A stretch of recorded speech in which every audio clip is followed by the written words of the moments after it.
How to fix Xbox app crashing. First, if you're trying to open the Xbox application and it constantly keeps on crashing, what you want to do is you want to simply close the application completely over here first from your recently opened app as well. After that, you want to simply do not open the app for a while and check for internet connection. First, swipe down on the control center and make sure your Wi-Fi or cellular data is turned on and is connected to a network that is actually stable and working.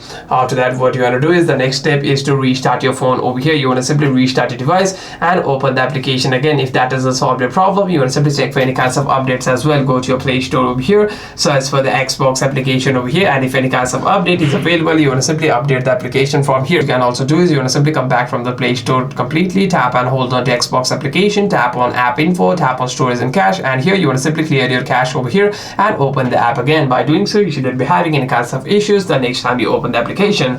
Hope this video was helpful, and if you have any further questions, make sure to leave a comment down below, and I'll see you guys on the next one.